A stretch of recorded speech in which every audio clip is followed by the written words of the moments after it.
now keep some of our focus on River State as well as the developments in Kano State and analyze the things that have been happening in those states. And you heard earlier on the program about the threat of political interference in the judicial processes that are taking place around the 27 lawmakers who defected from the PDP to the APC. We'll also explore and analyze, if we've got the time, the other big issues of the week with our guest contributors, whose depth and breadth of vision we always welcome. And with me in the studio are the current affairs analyst and professor of communications at Baze University in Abuja, Professor Abiodun Adeniyi, and the policy strategist and group CEO of the global investment and trade company, Baba Yusuf. Gentlemen, thank you very much indeed for coming in. And let me come to you first, Baba Yusuf, because I would like your reaction to the developments in your home state of Kano. Muhammad Sanusi II, one of the most influential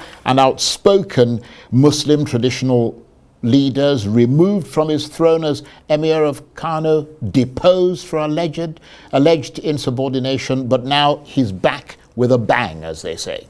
Thank you very much, Charles, for giving me this opportunity, because I'm quite elated as a son of Kano that we are seeing this very important milestone achieved in Kano. Indeed, it's a watershed in the history of the traditional institution of Kano in particular, and Nigeria in general. We all know, where Kano stands in the scheme of things for almost a millennia with regards to traditional leadership. I want to commend the governor of Kano State, His Excellency, Abba Kabir Yusuf, for taking this very important decision to reconsolidate Kano from the balkanization that had happened, a couple of years ago, and congratulate His Highness, Khalifa Sanusi, Lamido Sanusi II, who are yet again coming back now as the 59th Emir of Kano.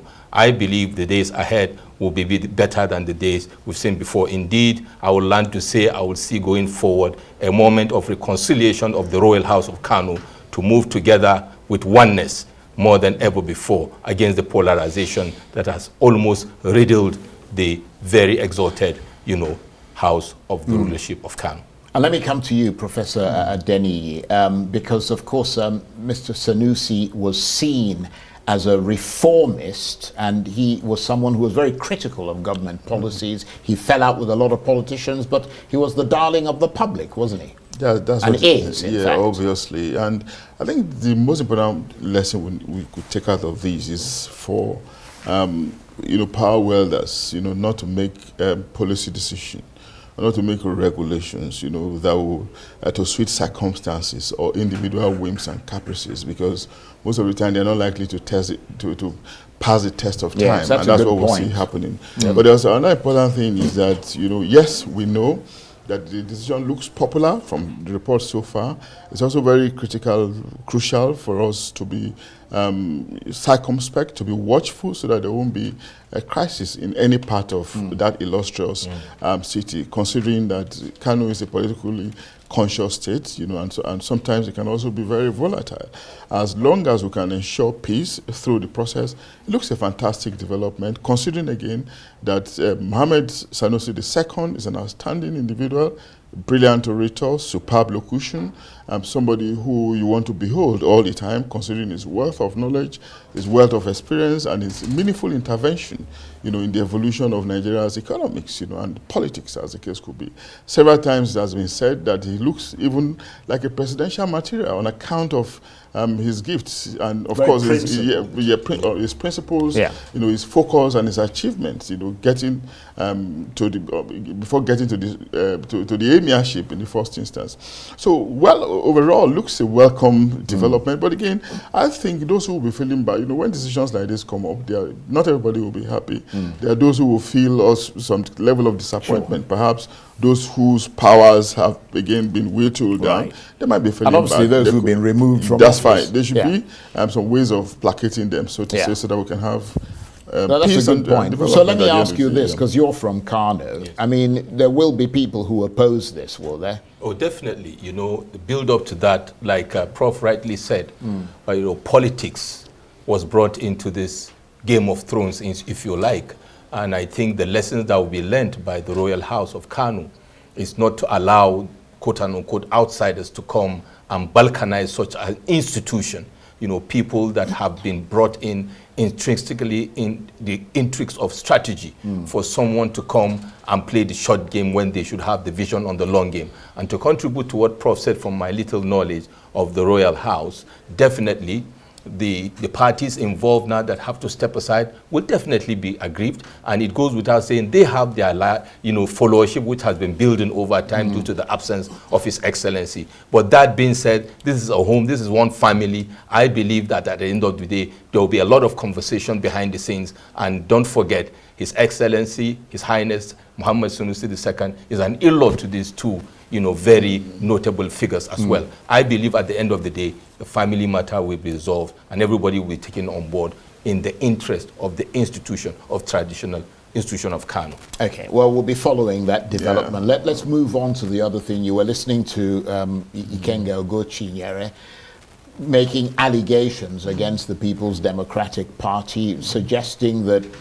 there was a collaboration between the acting national chairman of the party with Nyesom Wike filing a suit opposing the legal moves to declare the seats of those 27 lawmakers who defected to the APC vacant. What is your reaction to that? Well, it came up with a slew of allegations, and of course, when we have political allegations like this, sometimes you often start to want to ask yourself questions, how exact can these things be, because you are hearing from only one side, you haven't heard from the other side. And I should mention, sorry to interrupt you, that those people have a right of reply. So if they want to come to Arise News prime time or any program, they have a right of reply. So please go on. Yeah, but so listening to him from his own side, it just tells us that, the crisis in Rivers State is still far from being over, And of course, if care is not taken, it might continue until maybe to 2027 or even beyond, But the danger is actually the position of the people, on whose behalf the politicians are supposed to be acting. What's happening to governance in Rivers State? Yes, every once in a while we hear about commissioning of this or that. Are they really real, or are they just roses? To pretend to show us that something else apart from cash crisis is actually going on in that place. But I also think that yes, I've seen that the elders have beginning to intervene. Former President Jonathan, was in Rivers State the other day to speak with the governor. I'm sure he will probably be consulting with the FCT minister as well.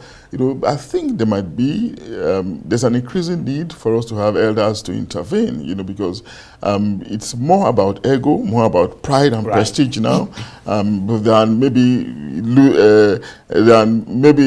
they are having the interest of the people at hand, which is actually the bane of our democracy, and which is a level that we do not want to degenerate into, especially in times like this, where there's need for us to actually make substantial progress. That's a good point. And coming to you, Baba Yusuf, I mean, on the back of what Professor Adeniyi is saying, I mean, every time we think, he's talking about the elders and all these people, former President Jonathan and all the rest of them coming up. Every time we think that they may be making progress towards a negotiated settlement, something is percolating underneath. And I mean, if these allegations are true, it's a fairly frightening thing, isn't it? Thank you very much, Charles. It's very frightening, but some of us expected this to be a fight to the finish. The personalities of the two gladiators, if you like I mentioned, are similar. Like charges repel, or like charges attract. And then there are people that have come a long way politically. You remember Excellency Fubara had to go into hiding in order to save his political godfather, quote unquote, during the heydays, dying days of his administration. But that being said, also that tells you, the other day we were discussing about opposition parties, what's going on in PDP.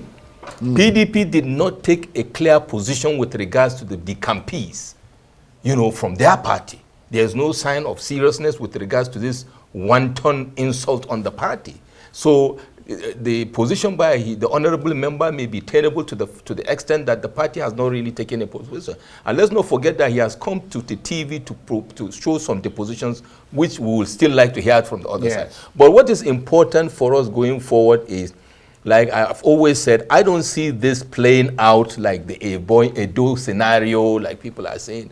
The way it is only high-level political intervention. And I'm talking about presidential intervention. With due respect to the Rivers elders, they might have added to the issue before now, all right, when Wike was in charge and now Fubara is in charge. And of course, we have some elements. I don't want to say they are only traditional, political and traditional institutional elements that are fanning these embers because they are benefiting from it. But what about the judiciary? Do you think do you have enough confidence in them to sort this absolutely, out? I'm leading to that. Now, the biggest elephant in the room for me, the causative agent of this entire issue, Charles, is the judiciary. The expertise that have been flying, that have been ignited at initial and put us in a litigation logjam that is getting worse by the day. Now we are hearing another one. And getting confusing. And getting confusing. And then the judiciary has not been able to untangle these entanglements, which even with the political intervention will require a process to untangle. And at the end of the day, the legs and the hands of riverians are in chains. Somebody said to me after the last interview, that is not true, that they have seen development. And I will tell them that this governor is highly distracted. He is taking one of the highest monthly subjections from the federal government. I will expect Riverians to have seen more, to be interested to have seen more from Fubara, who would have performed better without this major distraction. It's a knotty affair. We've got a minute. Sorry. Indeed, not indeed, but again, we just continue to hope that there will be peace at the end of the day, that there will be lights at the end of the tunnel. Can River State ever be turned back into the garden state that everybody used to talk about? Why not? The important thing in life is to keep hope alive. Away from this thick smog of political warfare? We are hopeful that someday the light will return to the state. There's light now anyway. It's just that there are levels of obfuscation which can be remedied, like we said, with the intervention of the elders. Presidential intervention is important, but we had one earlier, and of course, it probably didn't go too far. Perhaps we should turn back to the elders. There are different levels of eldership. There's a section that's probably interested more in the governorship or in Fubara himself, but there are other elders too who have been quiet, who can now come in. We may not want to mention names, who can come in at this time and intervene. One of them was the former president that came in. We haven't seen the end of that, and we just hope that this intervention will be meaningful, productive, and efficient at the end of the day. Well, your counsel is always exceedingly wise. I certainly listen to you, and I hope they are. Thank you very much indeed. Professor Abiodun Adeniyi is a current affairs analyst, professor of communications at Baze University in Abuja. And thank you, Baba Yusuf, who is, of course, the policy strategist and group CEO of the Global Investment and Trade Company.